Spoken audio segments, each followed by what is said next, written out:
Hey everybody, welcome back. This is Kathi Randall, and I am glad to have you back for yet another live stream here on our YouTube channel. This month we're going to be focusing on aEEG basic skills. It is summer, so I thought maybe something a little more light, but actually very important. So I have a series of old Q&As that I did back in the day, and all month long I'm talking about different topics. So definitely check out all of our channel and all of the live streams that are scheduled. And this month we'll be sharing some of our free aEEG resources that are over on our website. So definitely check out the show notes below, as well as you can scan this QR code.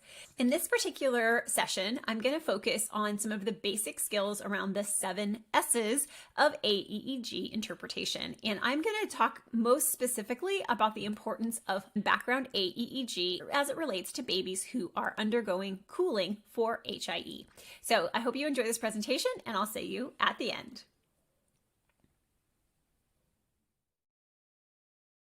Good morning, everyone. This is Kathi Randall, and welcome to the March Q&A call. And I'm excited today to talk about with everyone aEEG and cooling. So probably if you've seen any of my teachings before, I oftentimes talk about these 6 S's or 6 items that we should always look at when we're interpreting aEEG. And I think for cooling specifically, it goes really well to actually all of these pieces. So the 6 S's are looking at the infant story. Then we want to look at the background activity or the strength of the brain.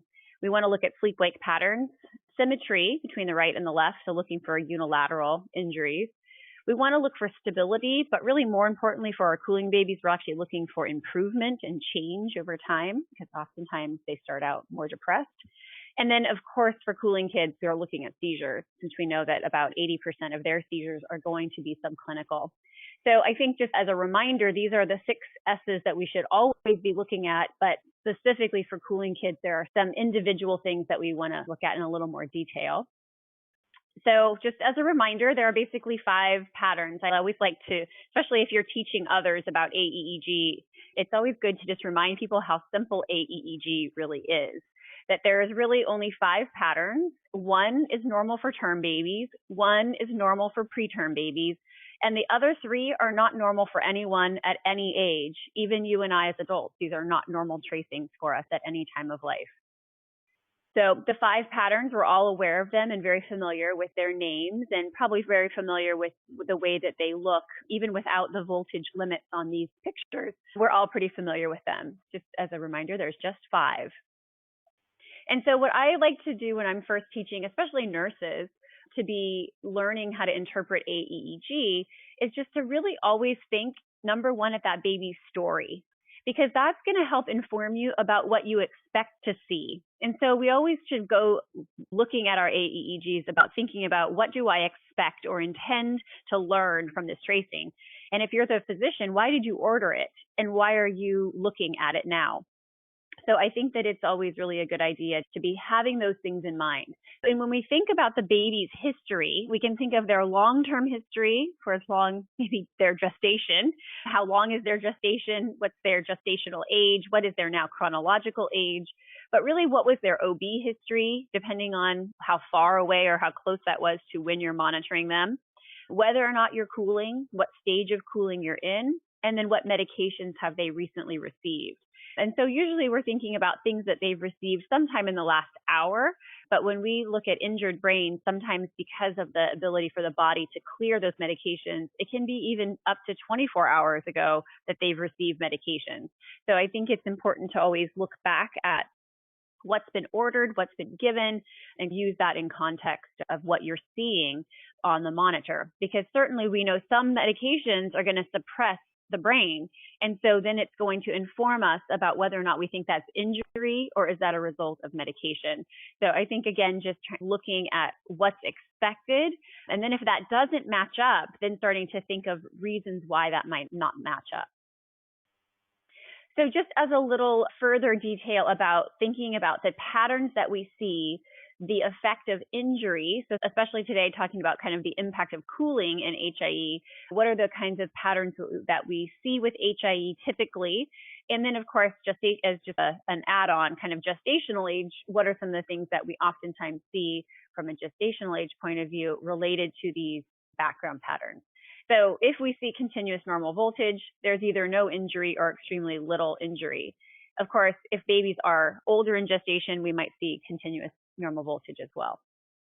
Discontinuous for a term baby. So of course, when we're talking typically about HIE, we're talking about term babies.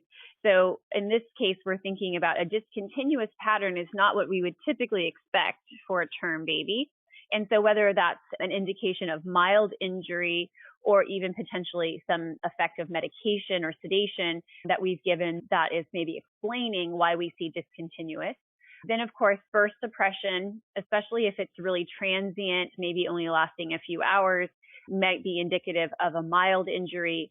Certainly, it should be severe injury if it persists. And then, of course, continuous low voltage just always being an indication of severe injury, especially in a term baby, as opposed to a fetus, as you can see in early second trimester, they may have a continuous low voltage as kind of a typical expression of a extremely fetal EEG.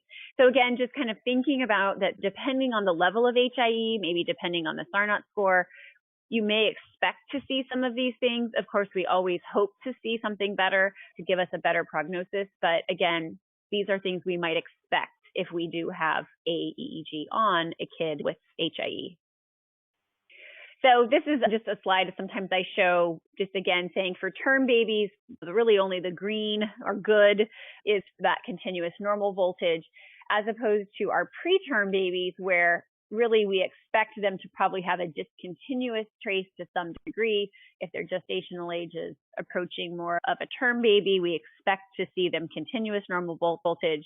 Burst suppression-like looking patterns for our extremely premature babies, 22, 23 weekers, and of course, really never normal to see a viable infant having a low voltage or in an active trace.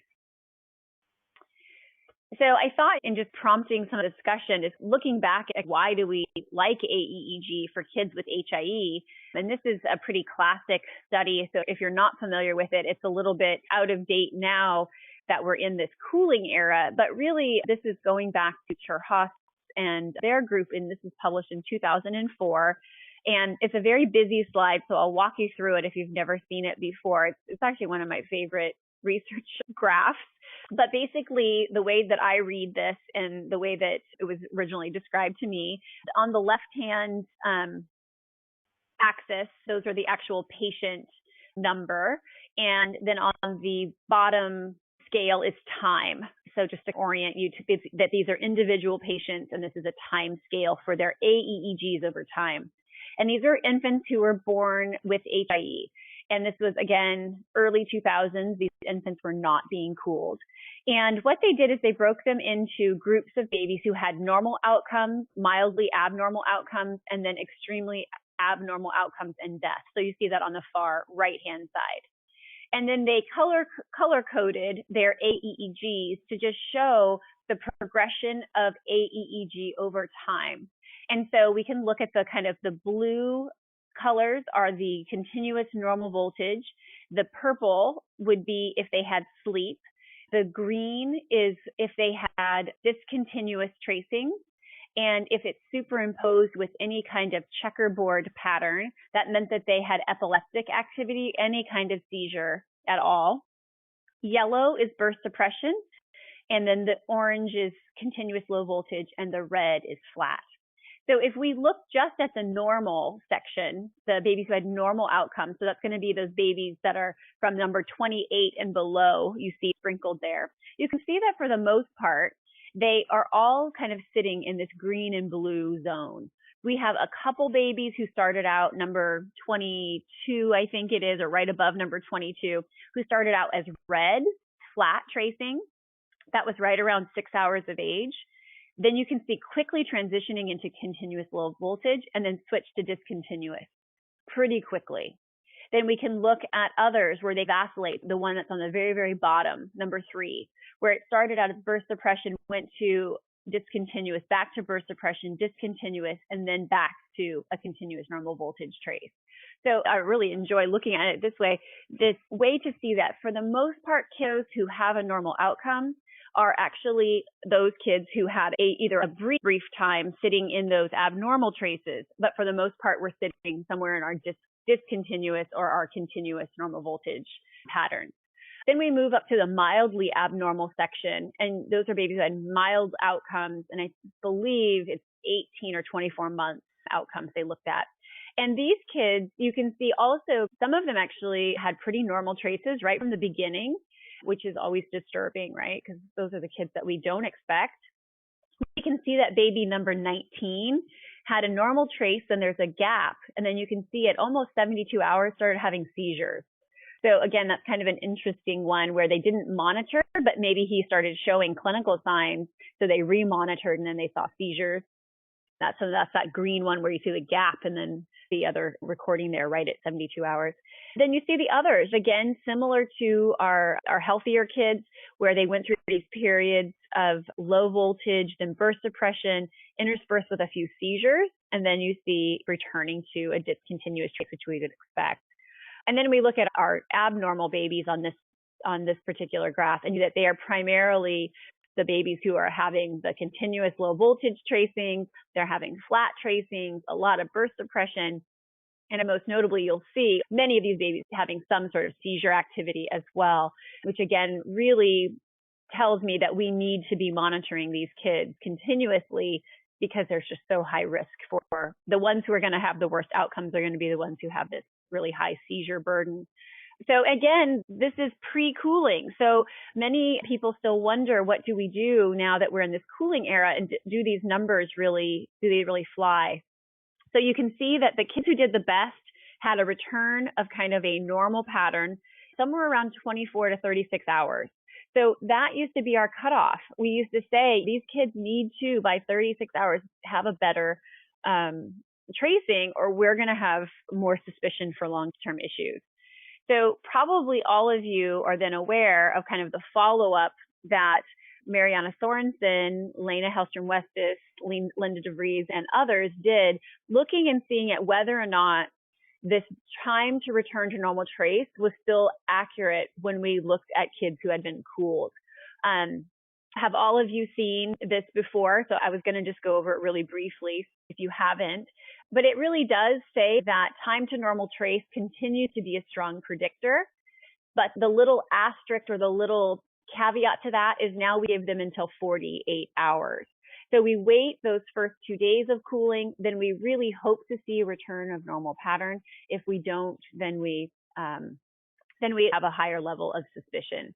This is a published article, or an article that's published in Pediatrics in 2010, in July of 2010. If you haven't read through the whole length of it, it's really a great article. But basically, in this graph, the red babies were the normal thermic babies. Those are the babies who were not cooled. So these were babies that were in the Toby trial. So they had controls and they had cooled babies. So then they looked at those babies and compared their aEEGs. So we can see that the red babies are the not cooled, and then the blue blue icons are the babies who were cooled.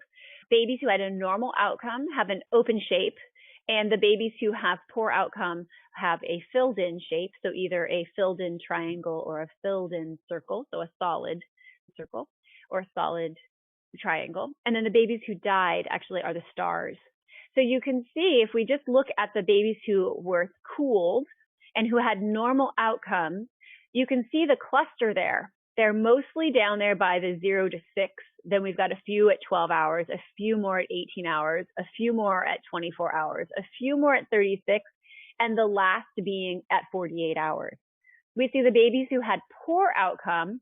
Some did recover by 24, only a few. So we've got one at 24, one at 36, one at 48. And then we've got a couple that are there at 60 hours, a couple who never regain, and a couple, and then a handful who die. When we look at the normal thermic kids, we see, again, very similar, that the kids who had the normal outcome clustering there before 24 hours, the others sprinkled throughout, and then later we see those who either regained late or never passing away. So again, it is still relevant to look at background. We also can look at this one, looking at the effect of background. Again, this is just seeing it out for your predictive value, and looking that for our cooled babies, We don't really see that same power that we used to see with our normothermic kids. You can see that the predictive value stays above 0.8 for our non-cooled normothermic kids, all the way along from 3 to 6 hours, all the way out through 72. For our cooling babies, the predictive value is not there until we get past 36 hours. So again, we need to wait all the way, and really that 48 hours is really where we match back up to those predictive, that full predictive value. So I think just as a recap, I think it's important when we're talking about cooling babies and when we're teaching bedside staff, it's important to think about not only what is normal for age, but what's expected based on some of the other history things that we've just talked about. And one of the primary things that when I'm teaching bedside staff, it's one of the things that I focus on the most.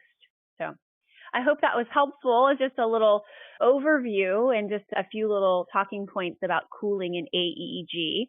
But are there any specific questions that you guys would like to discuss?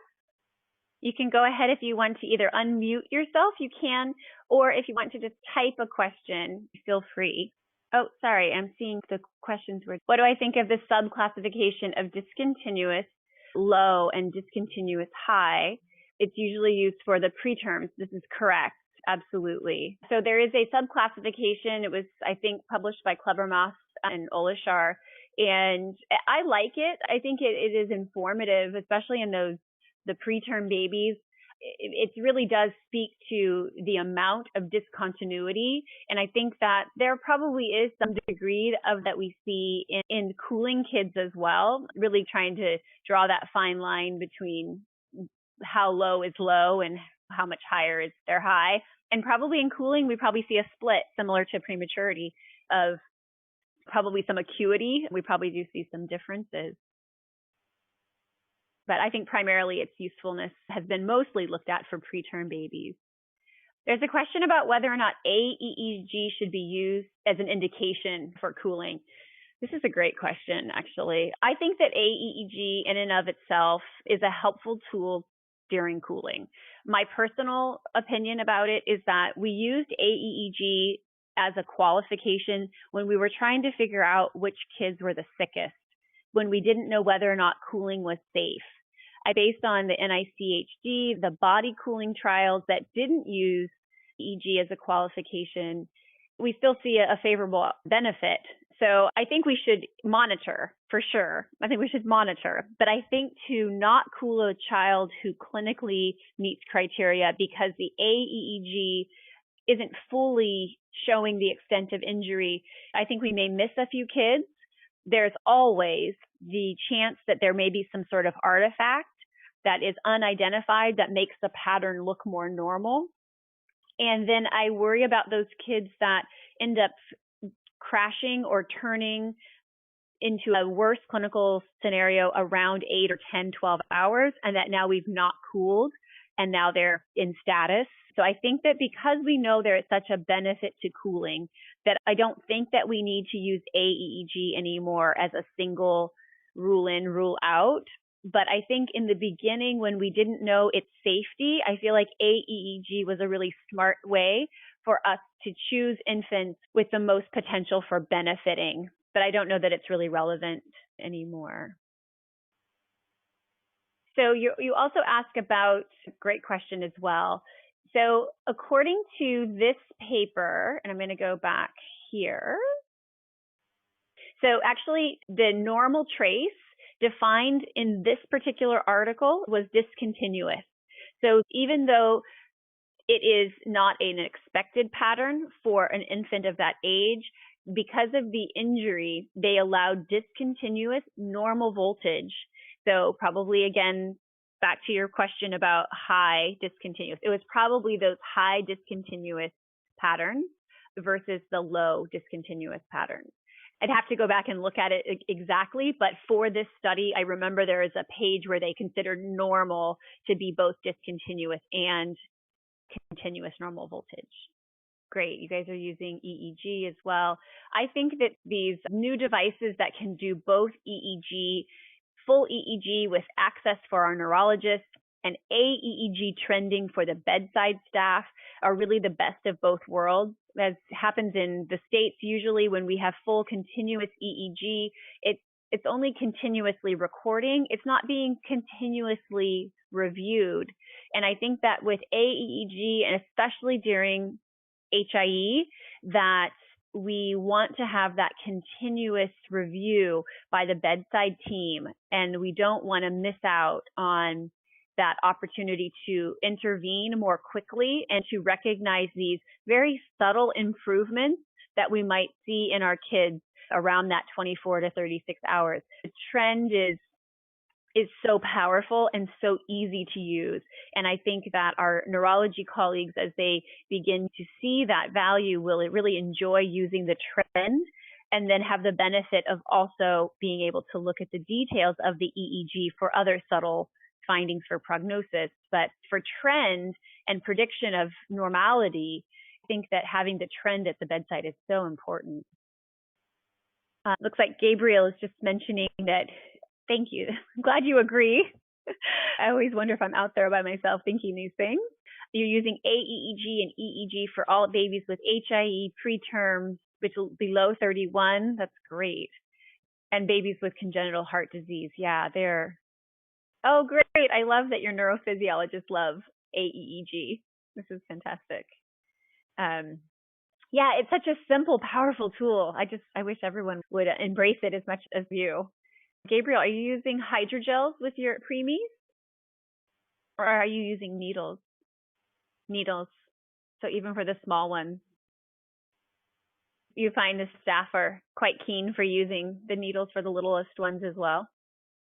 We find a lot of resistance here for needles in our small preemies. Most people will use the hydrogels for that size baby. I know there's a cardiologist very interested in aEEG at Loma Linda here in California, and she's doing a study of babies with congenital heart disease as well. So she might be someone to pair you up with at some point. Oh, back to the needle question. Gabriel's commenting that they use the gold caps for the very small preemies, and then needles for maybe the older preterm. Great. Fantastic. Yes, the impedance being very low in preemies, yeah. Any other questions about aEEG and cooling today? Yeah, I think so. Gabriel's little final point here is, I think every baby with high risk for brain injury should be monitored as we measure oximetry for the body and other organs. I couldn't agree more. I think there's just so much to learn by just putting on these couple of electrodes. Of course, there are limitations. We all acknowledge some of those limitations, but certainly in the case of babies with HIE, there's a lot of benefit to being able to see what's happening inside when their clinical presentation is just still so obscured by their disease, by medication. I think having the aEEG there can really reassure us to whether or not what we see is matching what's happening in the brain and help us to direct. So thank you, everyone, for coming, and have an excellent day wherever you are in the world. And thank you so much to Anita for joining us from Singapore, and Gabriel from Brazil. And I'll sign off from the U.S. here. I hope you enjoyed today's presentation. It was really fun for me to go back and listen to this presentation from 2018. It's hard to believe it that many of you who were on that call are still in our community now, and I'm so grateful to have you there. So if you like videos like this, let me know in the comments below. What other questions do you have for me? And I'll be happy to answer them in future sessions. So I hope to see you next week for our next live stream, where we're going to dive into the features of a ill aEEG. So for now, this is Kathi, and I'll see you next time.